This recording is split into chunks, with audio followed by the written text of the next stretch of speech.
मेरे सभी प्यारे निरंकारी संत महात्मा भाई बहनों माताओं के चरणों में प्यार भरा नतमस्तक के धन निरंकार जी। और मेरे जो मित्र भाई सब्सक्राइबर भाई हैं उनके लिए प्यार भरा नमस्कार। मैं हूं आपका दास, आपका मित्र, आपका भाई आदित्य श्रीवास्तव और मेरे चैनल का नाम है आदित्य कुमार यूपी वाला।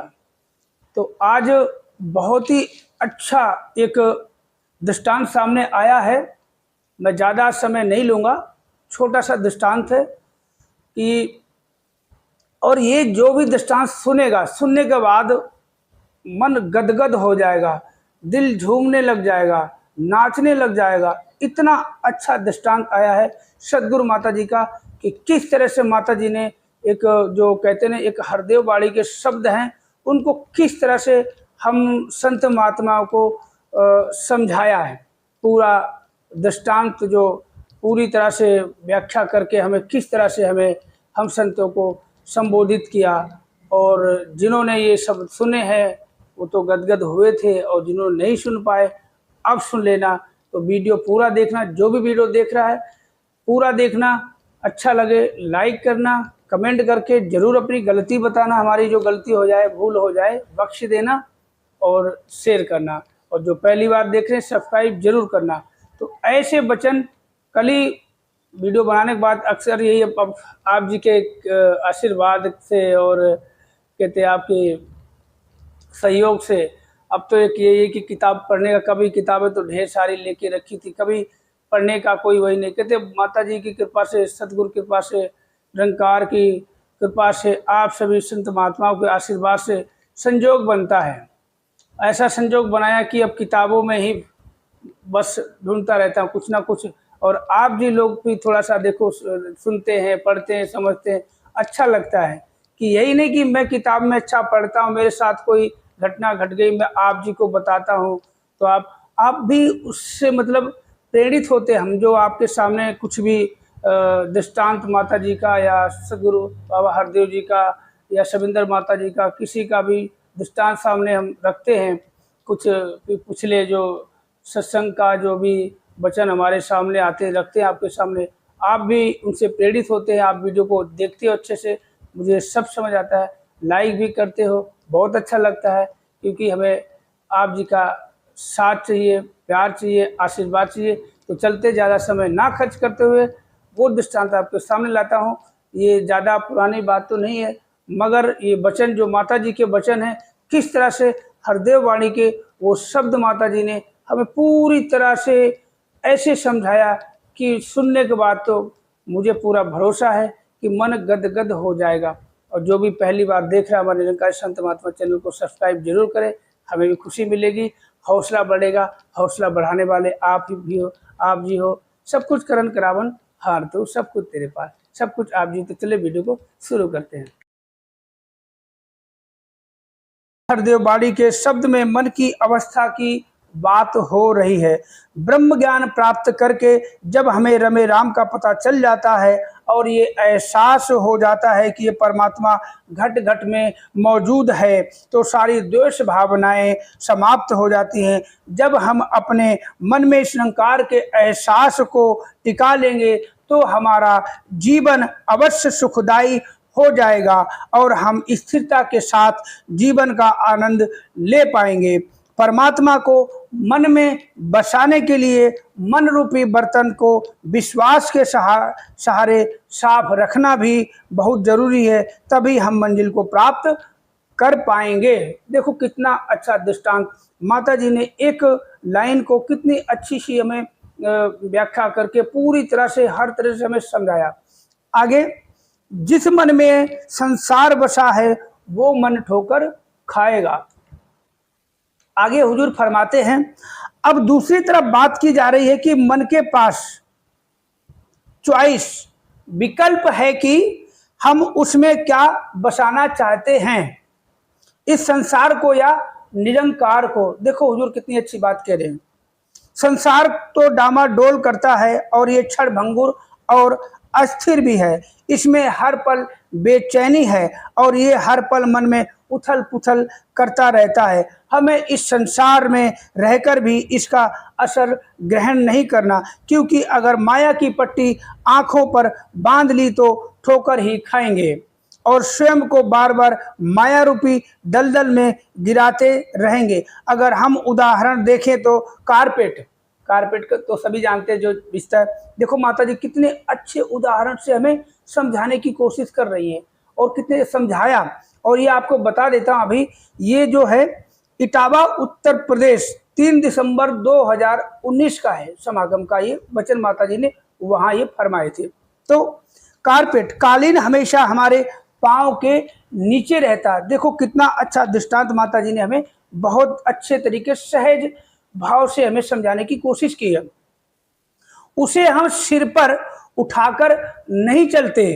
ऐसे ही हर परिस्थिति को अगर हम कारपेट यानी कालीन समझे तो उसको अपने ऊपर बोझ की तरह नहीं उठाना।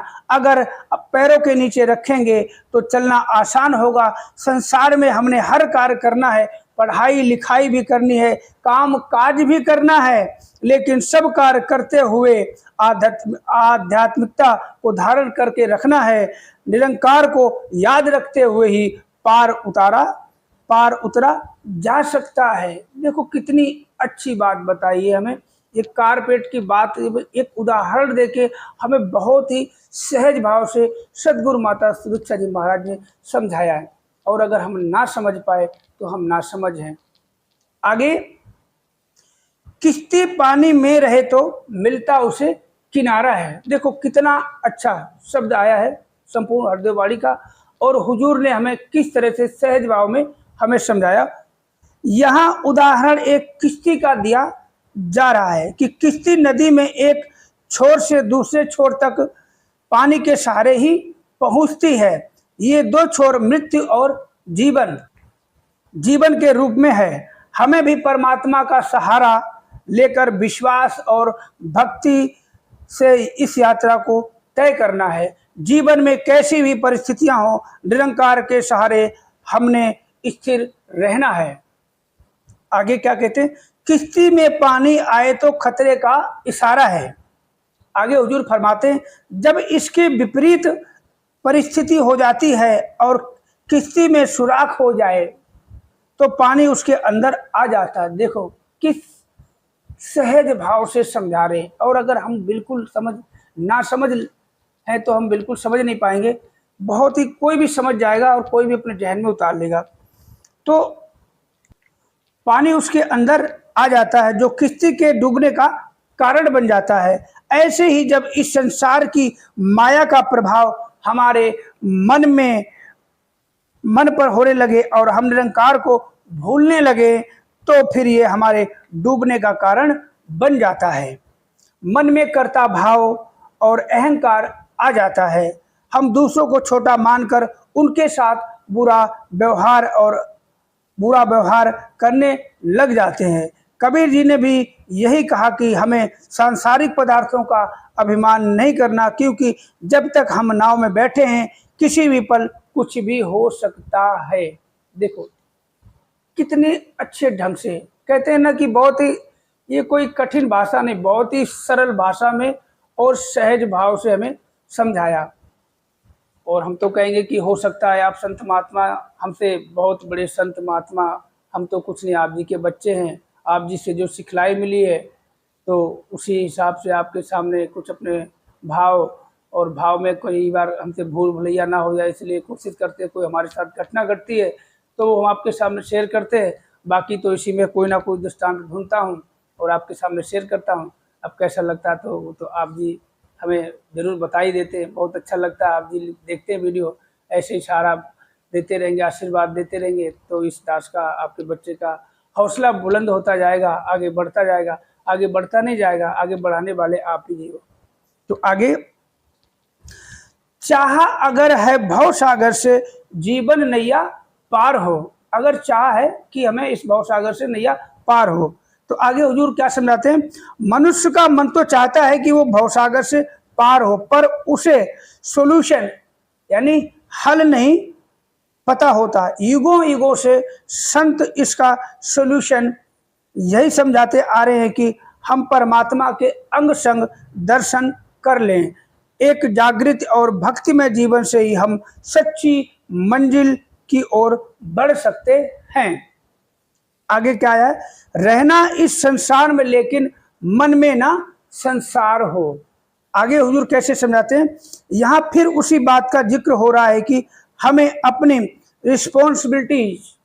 रिस्पॉन्सिबिलिटी यानी कि जिम्मेदारियों की को भक्ति के आधार पर निभाते हुए जीवन जीना है। संसार में मुंह नहीं मोड़ना, बल्कि इसमें रहना भी है और रहते हुए इसका प्रभाव भी ग्रहण नहीं करना। कई बार हमें अपने आसपास गंदगी दिखाई देती है तो उसका लेप हम अपने ऊपर नहीं लगा लेते, बल्कि झाड़ू से उसको समेटकर किनारे कर देते हैं। ऐसे ही माया के नकारात्मक प्रभाव को हमने अपने आप से दूर रखना है। देखो कितने अच्छे से हमें समझाया है, बहुत ही अच्छे से।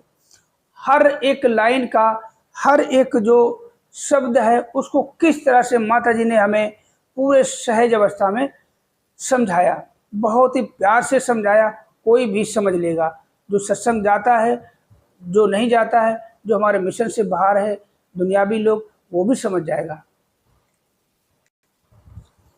जैसे जल में कमल जहां में जो ऐसे रह पाता है, आगे हुजूर फरमाते हैं, कमल के फूल की भांति हमें भी इस संसार में रहना है। जैसे कीचड़ में होने के बावजूद वह गंदगी को धारण नहीं करते हुए अपनी खुशबू और सुंदरता कायम रखता है, ऐसे ही हमने भी अपने सद्गुणों की खुशबू जीवन में बरकरार रखनी है।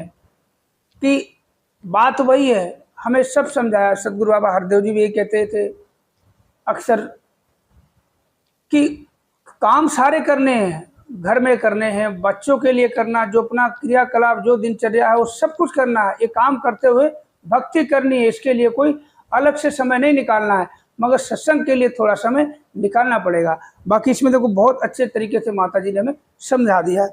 आगे कहे हर देव वही जन जग में जीवन सफल बनाता है। हुजूर आगे हमें कैसे समझा रहे हैं, देखो कितने अच्छे से समझाया है, बहुत अच्छे से, बहुत ध्यान से सुनने लायक है। भाव यही कि हम अपने जीवन को कैसे सफल बना सकते हैं। देखो क्वेश्चन मार्क, कैसे सफल बना सकते हैं। भाव यही कि हम अपने जीवन को कैसे सफल बना सकते हैं, बहुत ही ध्यान से सुनने लायक है। यहाँ कमल के फूल का भी उदाहरण दिया गया, तो इसका अर्थ ये नहीं जीवन में कोई परेशानी नहीं होगी। परेशानी तो होगी, सब कुछ होगा और सब कुछ हमारे मन मुताबिक चलता रहेगा। परिस्थितियां तो बदलेंगी और उतार हो या चढ़ाव, हमें इस निरंकार की रजा में रहना सीखना होगा। हमेशा सहजता और शुक्राने में रहने में ही इस जीवन की खूबसूरती है। दासी, हुजूर आगे फरमाते हैं, दासी अंत में यही अरदास करेगी कि सभी के जीवन में ऐसी ही सहजता और शुक्राने का भाव बना रहे। साथ संगत जी, धन निरंकार जी। और ये कह के सदगुरु माता जी ने सभी संत महात्माओं से इजाज़त लेते हुए सत्संग को विराम दिया। और तो यही कहेंगे कि देखो कितने अच्छे शब्द जो माता जी ने एक एक लाइन को जो है कितने अच्छे तरीके से हमें समझाने की कोशिश करी है। और कहते हम ना समझ पाएँ, हमें सब कुछ दिया, इन्हीं शब्दों में हमें सब कुछ दे दिया, और हम ना ले पाएँ तो कसूर हमारा है। हमारी जो दामन है, हमारे दामन में छेद है। देने वाले के हाथ तो हमेशा ऐसे रहते हैं, और ऐसे रहते नहीं, हमेशा कृपा बरसती रहती है। हमारी झोली छोटी होती है, या तो हमारी झोली में छेद होता, ऊपर से आया और नीचे से गिर गया, कुछ हमारे दामन में बचा ही नहीं, क्योंकि हमने अपनी झोली नहीं देखी, झांक के नहीं देखा कि छेद है। हमारे मन में कहीं ना कहीं किसी के प्रति ईर्ष्या, किसी का अभिमान, ये चीज़ होती है, तो हमारे अंदर वो चीज़ टिकती नहीं है। निरंकार जब भी टिकेगा जब हमारी सहज अवस्था हो जाएगी। प्यार, नम्रता और सहनशीलता, ये तीन अगर हमारे पास हथियार है, और तीन हथियारों का हम हर हाल में इस्तेमाल करते हैं। सबसे पहले प्यार, अगर हम किसी से प्यार से बात करेंगे, नम्रता और सहनशीलता। सामने वाले के कड़वे वचन, दुर्व्यवहार या कुछ भी करता है, उसको सहने की शक्ति अगर हमारे पास है तो कोई भी, कहते हैं ना, दुश्मनों को भी हम गले लगा लेंगे, लगा के वो अपने आप लग जाएंगे। तो आज का वीडियो बस इतना ही। आज यहीं पे आपसे इजाज़त चाहेगा और इसी तरह प्यार हमें देते रहना, आशीर्वाद देते रहना, सहयोग देते रहना। आप जी की कृपा से हम बार बार यही बोले कि तेरा लाख करे शुक्राना फिर भी थोड़ा है, तेनु सजदा करे जवाना फिर भी थोड़ा है। क्योंकि देखो, आप जी ने ये प्लेटफार्म दिया, यहाँ पे अब जो भी आजकल वीडियो बनता है, आप जो लोग देखते हैं, जितना देखेंगे दास को कुछ उससे कुछ माया रूपी में आना स्टार्ट हुआ, आप जी को बता देते हैं। तो आप जी हो, चाहे जिधर ले जाओ, ले जाने वाले आप हो। और बस आज कुछ नया कहते हुए आज का वीडियो हम यहीं पे विराम लेते हैं। आप सभी से इजाज़त लेते हैं और मेरे सभी निरंकारी संत महात्मा बहन भाइयों के चरणों में प्यार भरा धन्यवाद जी। और मेरे जो मित्र भाई सब्सक्राइबर भाई हैं, उनके लिए प्यार भरा नमस्कार। फिर मिलते हैं अगले वीडियो में।